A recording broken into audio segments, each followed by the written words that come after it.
Ein herzliches Willkommen zu unserem Podcast Inspirierend aus Theologie und Kirche. Heute geht es um das Thema Pilgern.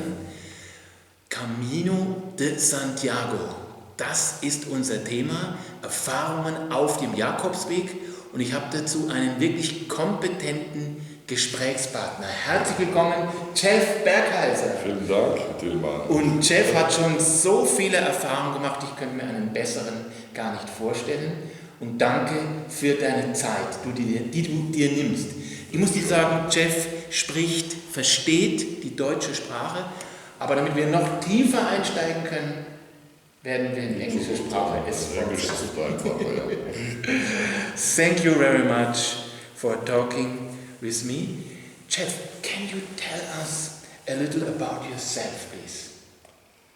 Well, I grew up in California and grew up Roman Catholic and then married a Lutheran girl.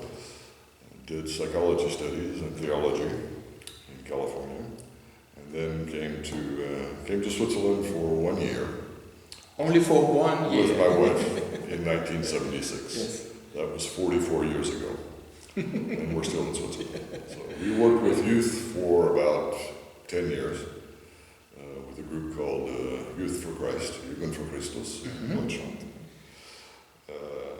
And then I was working in the Reformed Church as a layperson, and the pastors and the parish seemed to discern a pastoral vocation in me. And so I became pastor at the age of 40. Worked in the Reformed Church from 1990 until my retirement 4 years ago. Great.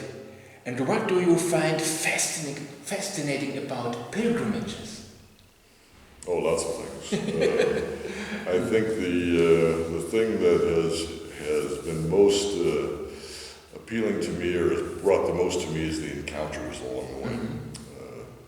First of all, there's an encounter with yourself, because you're often alone on the pilgrim trail. And at least if you set out without a group or something else, then if you have any complaints about how far you have to walk or how heavy your sack is or any of that, you can look in the mirror and address your complaints to yourself. But many encounters, and the fact that those encounters are not planned. You plan how much you can carry, you plan basically which way you want to go, but there's so many things you cannot possibly plan, and to see God at work in those chance encounters is one of the most passionate things for me. Okay. And Jeff, how did you get that idea to go on pilgrimage? I was never a long-distance hiker. I could run after a basketball all day on the basketball court, but just walking for walking, I enjoyed a hike in the mountains, but not every day, all day. And I was leading a hiking camp with my catechism kids in the country. I was in a country parish. And we did a 4-day hike, and the third evening we had no one to speak to us. We had no activities planned for the evening. And I asked a colleague, and he said, "Oh, I know somebody who's done the way of St. James, the Camino de Santiago. You should ask him to come." And he came, and his son, the man was about in his 50s, and his son was about 25. And they had hiked all the way from Switzerland to Spain. And the more I listened to them, the more I said, "These guys are completely crazy.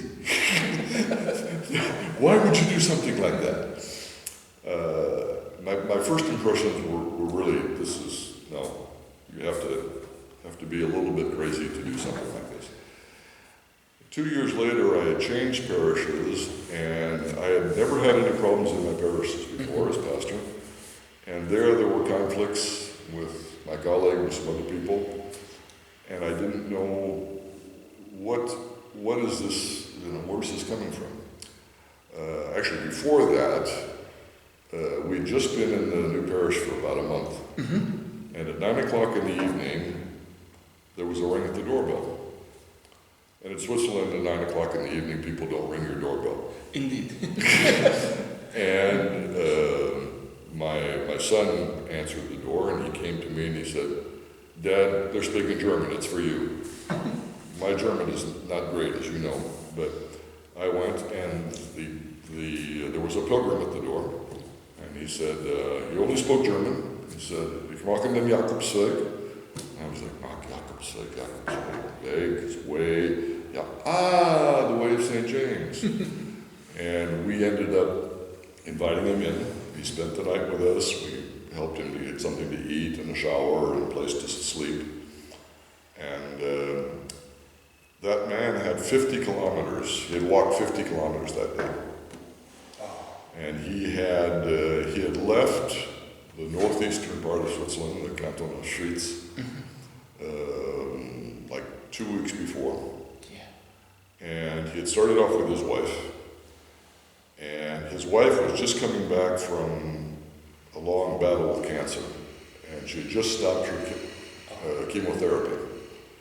And his wife started, and they were going to walk to St. James, to Santiago, to say thank you for this healing. Brilliant.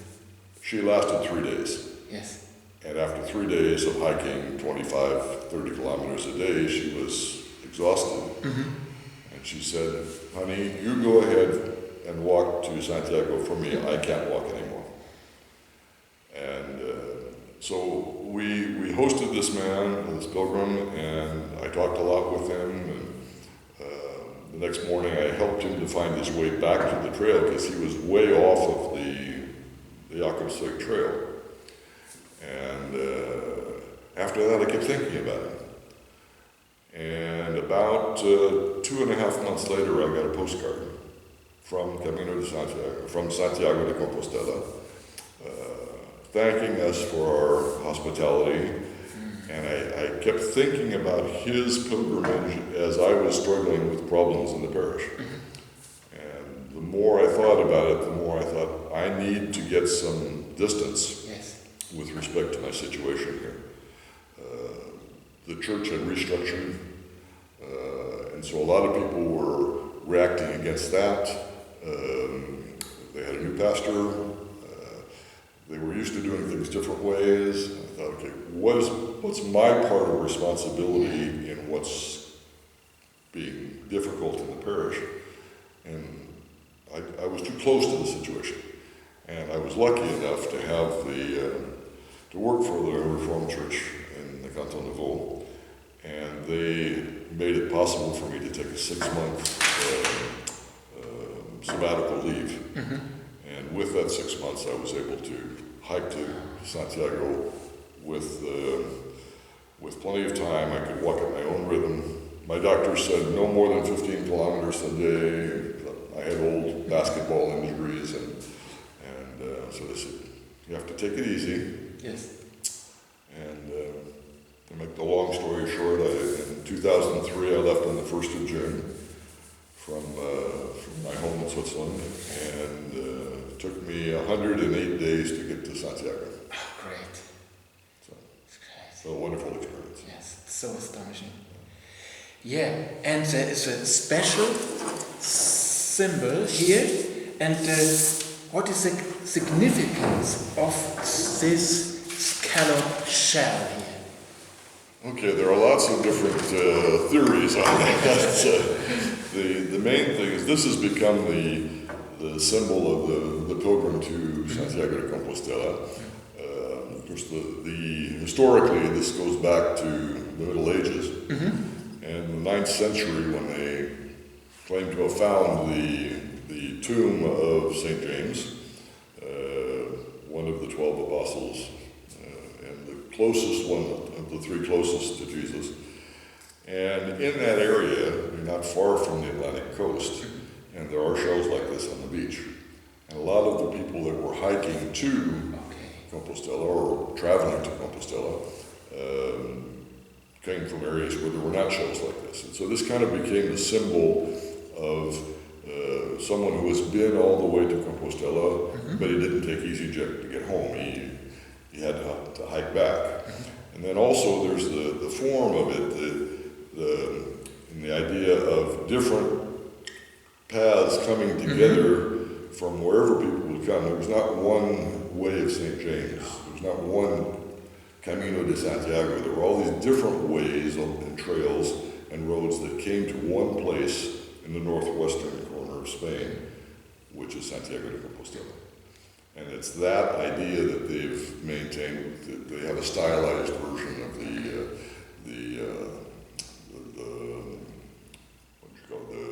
scallop shell. That's the symbol for the way of St. James. Very interesting. What types of accommodation are on the way of St. James? It depends a lot on the countries. In Spain itself, 40 years ago, the way of St. James was not really well known. There were a few pilgrims that set out to go there, but even the trails were not developed, they weren't marked, and it became a phenomenon, particularly starting in 87, when the European Council declared it the first cultural itinerary of Europe. And then funds were made available, and some of those funds went to create pilgrim hostels, albergues, refugios in Spanish. And so there you can travel. Those are reserved only for pilgrims. You have to have a pilgrim passport, pilgrim pass, that shows that you are actually a real pilgrim to the extent that a piece of paper can show that you're a real pilgrim. And so the lodging in Spain is very cheap, but whenever you have thousands and thousands of people going to a particular place, you're going to have, the offer develops according to the demand. And so now you have a number of places where, when I did it in 2003, there were you couldn't reserve anywhere. You just showed up and you hoped there was room for you to sleep in the pilgrim hostel, particularly in the summer. But now the offer is developed where you have private hostels, bed and breakfast, small hotels or whatever. You pay more, but you're not sleeping in a gymnasium with 120 other people either. What do you prefer, Jeff? I found it very interesting. Well, walking across France, I was saying that it depends on the country. Walking across France, you didn't have that same infrastructure. There were some what they call gîtes communaux, where the local town or village made available very basic housing. Sometimes there was just a little kitchen and a couple of pans and pots where you could make up some pasta and fry some eggs, or a small refrigerator to put some juice in. Heat some water and put some coffee in it, some instant coffee. It was basic, but then when you get to Spain, it's different. And so, sorry, what was the question again? What did you prefer? What did I prefer? Okay, I did not experience the huge pilgrim hostels that they had in Spain until I got to Spain. And when I got there, the day that I arrived in Roncesvalles, Roncesvalles, there were 400 pilgrims that arrived that day. Yeah. And you don't have numbers like that at all in France. So it was kind of overwhelming at first. And again, you had situations where you arrived in Pamplona and they had requisitioned the gymnasiums during the summer when there was no school. They filled them with bunk beds. And so they literally put 120 people in a gymnasium, but you only had 4 bathrooms and 4 showers. So it's a little different than when you're in a small hostel and there are maybe 12 beds or maybe just 10, and it's a completely different experience. But it's not that one's better than another. There were times I was happy to be with people. Yeah. There were times when I was happy to have a situation where I had a little more privacy and a little less noise and a lot less snoring. Yes, very important, Jeff. One question, how did you prepare for the pilgrimage? Well, I should say that when I turned 50 in 2001, I had this pilgrim in Schwitz, I don't know how you say that in English. The pilgrim from the canton of Schwitz had already come in 2000. And in 2001, I was already talking with my family about the idea of pilgrimage. And I met someone who was on the Swiss committee for pilgrimage to Santiago. And he said, try to walk just across Switzerland first. And you'll see. And he knew that I would bring too much stuff with me, that I wouldn't be prepared properly. And after a week, I was in a terrible state. I had blisters, I had tendonitis, my sack was too heavy, the clothes that I bought were almost all in cotton, and it rained for the first 3 days. And when cotton gets wet, it doesn't dry real fast if it's still raining. Yes. So I learned, part of my preparation was doing everything wrong the first time. Then after that, when I actually knew that I was taking 6 months off and I had to organize everything between this date and this date, between the 1st of June and the 1st of December, then I said I can't afford to walk for a week and then I can't walk anymore. There's too many things financially and practically speaking. So I started, I gradually increased the weight of my pack and the number of kilometers that I would do each time that I would do a practice hike. I got better equipment, I got lighter equipment, I got clothes that would dry faster. Yeah. And over the years, it's been 19 years since the first time that I set out to do this. I've equipped myself with clothes and sleeping bag and other things that are more practical for the pilgrim life. Now you have so many experiences, So you can prepare yourself physically. What's difficult to do is prepare yourself mentally. Yeah. But I found, and a lot of pilgrims find this, that after a week, you're in a new world, you're in a different mindset. It takes a while to get used to not looking at your watch all the time, not thinking about emails and all those things that keep us occupied all the time. It's harder in many ways to come back to normal life. Ah, indeed. Because you get used to the simplicity of the pilgrim lifestyle. For example, when the things that count in your life when you're in the quote unquote normal life here don't mean anything there. No television, no emails, no phone. Well, at least when I went, I did not take a phone with me. There were no smartphones at the time. No smartphone. Didn't exist in 2003. Exactly, yes.